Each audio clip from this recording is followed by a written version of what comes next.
All right, so today I'm going to talk about an intervention strategy which we call video modeling. So I'm going to talk about what I've found to be a very effective strategy.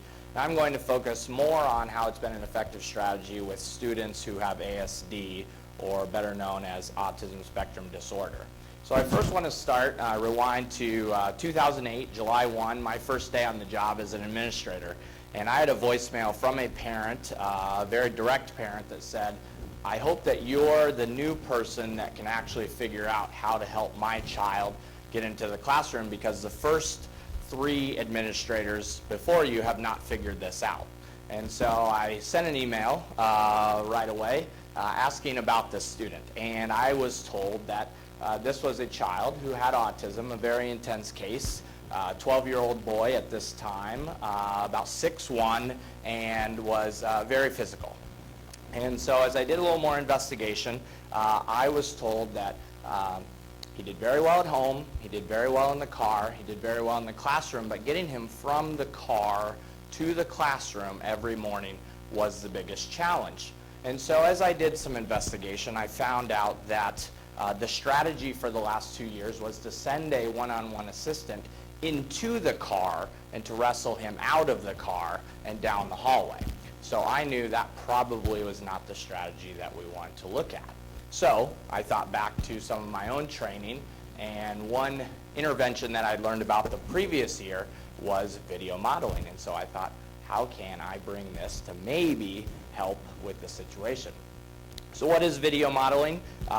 We have video modeling and we have video self-modeling that I'm going to talk a little bit about today. So video modeling would be taking some pictures or video recording of adults or peers showing expected behaviors to help different children.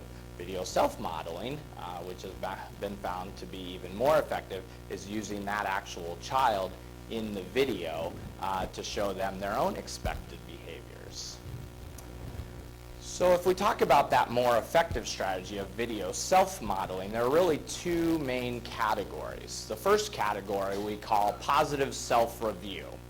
So if you think about positive self-review, that is looking at a behavior or something that you've been able to do but maybe have lost it. So I'm going to use the example of golf. If I wanted to really look at my golf swing and be as effective as a person like maybe Derek Joel, then I would have to take a lot of raw footage over time and continue to video record my swing over and over and over, because on any average day that I golf, probably 1 out of every 1,000 times I hit the ball, it actually goes where I want. So I would record hours and hours and hours of golf looking for that one time that the ball actually hit the fairway. And then I would delete all other types within that video, and I would just focus on that swing over and over and over to see what mechanics worked out for me. So if we go back to John, what we were finding was there were certain parts that he did effectively, but couldn't put it all together. So the first type is that positive self-review and finding that one skill that you've been able to do but maybe have lost. The second type, or second category of video self-modeling that we found to be much more effective with John, is called video feed forward.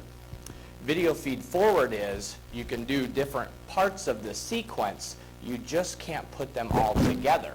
And so what we were finding was, in John's case, coming in the car was not a problem. Even at times, getting out of the car he could do. Getting to the door was an issue. Sometimes when he got to the door, we could get him to the classroom, but we couldn't piece it all together. And so with the video feed forward strategy, we were able to take pieces of the sequence that he did well and then splice that video to show him doing it all together. Now during that time, there were also different people that were acting as hidden supports with visual cues on the side, and we were able to crop them out so that when John looked at the video, he only saw himself doing everything effectively. So why would we do it? We do it because we have a lot of students on the autism spectrum. We also have a lot of students not considered on the autism spectrum that have social skills deficits. And we also know that this is a very simple and easy way to use technology that causes less anxiety for many students. We know that technology is a preferred activity for many of our students on the autism spectrum. So they'd love to sit down and look at a video versus having to have that adult human interaction, more words as we're talking to them, that causes more anxiety. So this is a very simple way to create an independent intervention for them. When do we do it? We do it with kids that we know have social skills deficits. We work with their teachers, and it's when other things aren't working. And so this is a very easy way to intervene and help. How do we do it? Well, first we have to target what specific behavior are we struggling with. In John's case, we knew it was transitions. And we knew that just telling him what he should do wasn't working. And so we thought he loved looking at videos. He actually watched videos all the way to school. And so we worked with his parents and said, why not actually have him watching a video of himself on the way to school on how to effectively get out of the car and into the building and into his classroom? And the parents said, oh, that seems like a novel idea. And we started to see great effects with that. Types of technology, that's where I think we've come so far.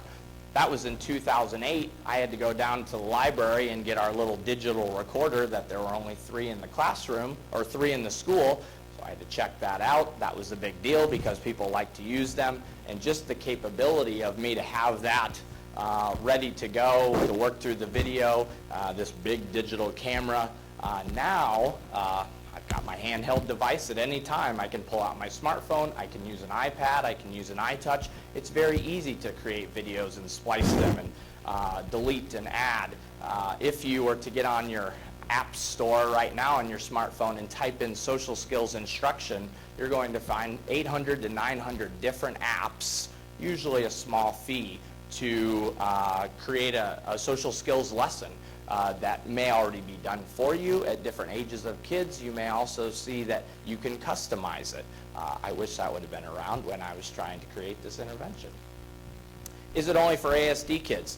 Most of the research has been done with ASD kids because we know those are kids that definitely have the social skills deficits.